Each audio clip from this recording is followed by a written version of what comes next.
As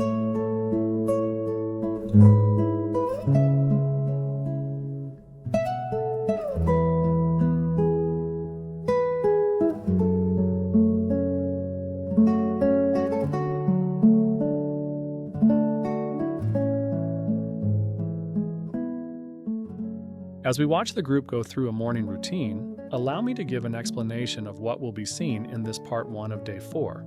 Some parts of this experience deserve more than pictures, video, and song. This is one of those occasions. This was a day full of rich experiences, learning, understanding, and of course, a lot of fun. The main focus of Day 4, Part 1, will be the women of Chinchero, a place and people so simple and so profound that pausing a moment to really understand them is a must. Also, we will see beauty in the surrounding landscape unlike anything we have seen before. So please open your minds and your hearts and fully immerse yourself in a small but immensely profound part of what the group from Brookville was really in Peru to learn, use to grow, and fully internalize. Consider it a forced reflection on our way of life and sincere appreciation for theirs. Senorita and Paula continued to outdo themselves with each passing day, and it had been amazing to this point. On this 4th day, we began to dig into the lives, sufferings, successes, and the resulting proud natures of people who have been through so much turmoil physically, mentally, economically, and more. Firstly, we arrived late the night before in a darkness that hid what surrounded and protected the place we were to stay for a couple of nights. It is a lodge with simple amenities, but had comfortable surroundings. We were in what is called the Sacred Valley, and at that moment, we were in a town called Urubamba. When the dawn broke and we stepped outside our rooms, it was a breathtaking scene indeed, and our group was in good spirits, preparing for the day. Watch the scenery pass us by while I try to explain where we are heading and who we are meeting. High in the hills above Urubamba, in a town called Chinchero, there are women who weave for a living. But that's not really what they do. What they do is hold the line. They hold the line between modern convenience and ancestral knowledge, between factory shortcuts and generational skill, between the fragile respect of tourists and the unshakable pride of women who do not need approval to know their worth. When our group visited them, we were welcomed with warm smiles and a demonstration so honest it felt sacred. These women did not stop to cater to us.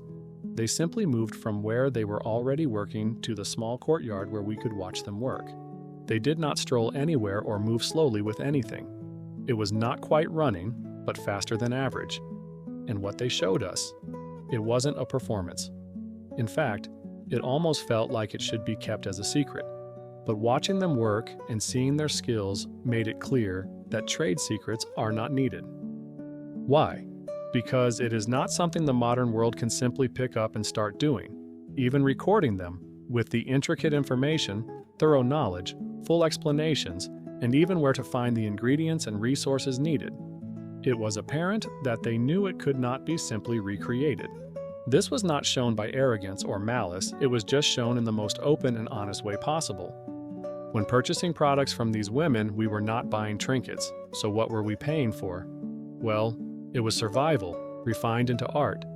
These women take raw alpaca wool and clean it, not with detergent, but with grated soap root, ground by hand the way it's always been.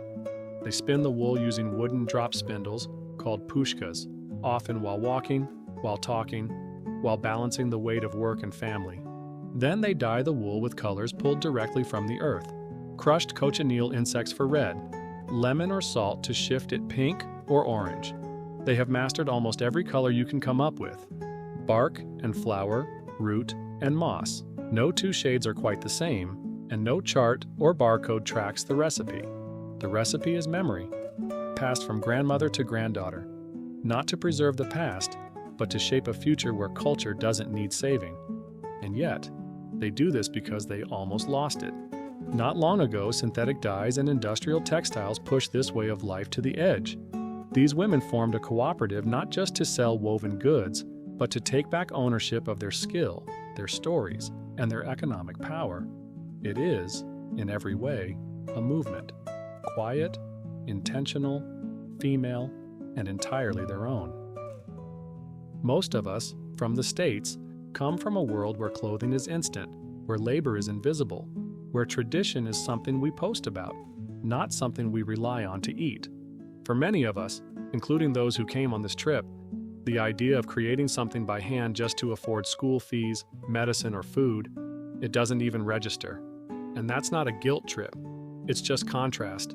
And it matters. Because once you see these women working, not sitting in silence, but teaching, laughing, inviting, you realize that you're not just watching a skill, you're witnessing a form of power. The kind of power that doesn't ask to be recognized, but still changes everything around it. These women are not part of a dying tradition. They are the reason it still lives. They don't want pity. They don't need rescue. They've rescued themselves through community, through discipline, and through something as humble as a woven thread. And when they handed us a spindle, when they let us try the dye, when they smiled as we stumbled through the motions, they weren't giving us just an enjoyable experience. They were giving us perspective. And they did it in a way that doesn't ask us to remember it, but the entire display will demand that we do. So if we walked away with a scarf, a beanie, or a wall hanging, good. But what we really brought home was a lesson that the hands of women, especially those who've never had the luxury of stopping, can carry culture across centuries, can rebuild economies, and can remind even the most distracted visitor what beauty looks like when it's built to last. Now, here's a song of respect for the women of Chinchero, played while we enjoy the memories of that day. Thank you for taking the time to remember them and to admire them in the way our group from Brookville did and will forever.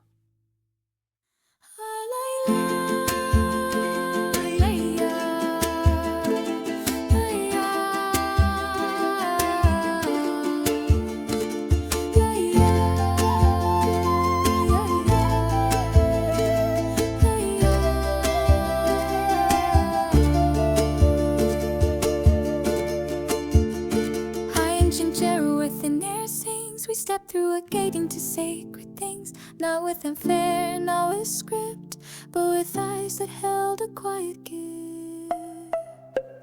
They showed us wool washed in root and rain, and bowls where color blooms from strain, not bottle dyes, but bark and vine, old knowledge made with steady spine.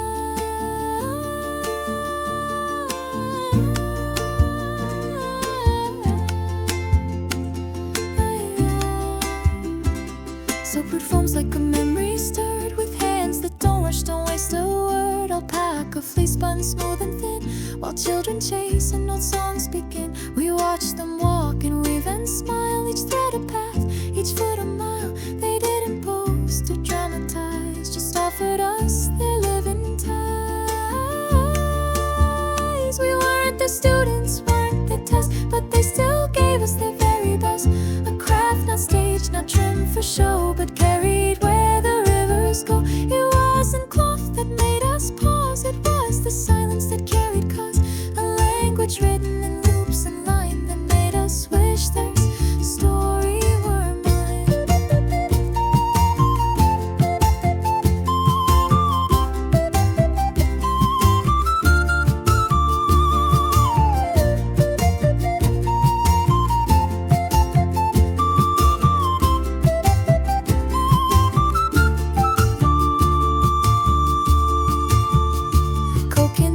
Cochineal for red, salt makes it pink. The flower gives thread, lemon shifts tone.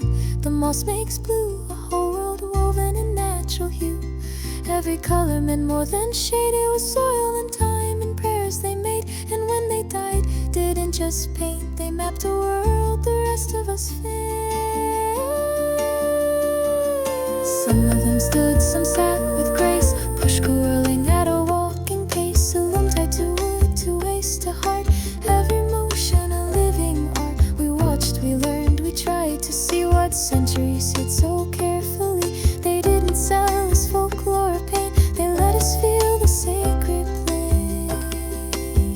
This isn't lost nor fading fast, it's anchored deep, it's built to last. Not a revival, not display, but life that never walked away. They shared it not for gain or praise, but for the love of ancient ways. And we just guess beneath that sun, we're lucky to behold what they've become.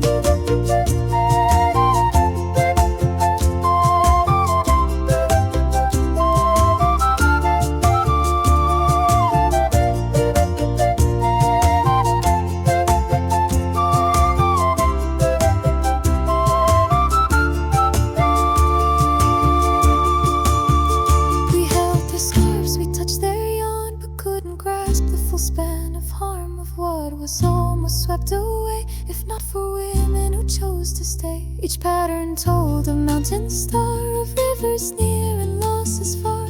Not nostalgia, not the past, but what survives, what holds fast. And when we laughed, they didn't stop. The rhythm held beyond our drop. Young girls watched their fingers tried. The next in line, already tied. They don't need rescue, don't need claim. They carry forward their own flame. We didn't witness the end of a song, but a chorus we were invited to sing along. So if you bought a piece that day, know what was given, not just what you pay. It wasn't a market, it wasn't a tour, it was history knocking on visitors' door. And what we saw and what we keep is more than wool or colors deep. It's a reminder, stitched, refined, of women holding the sacred line.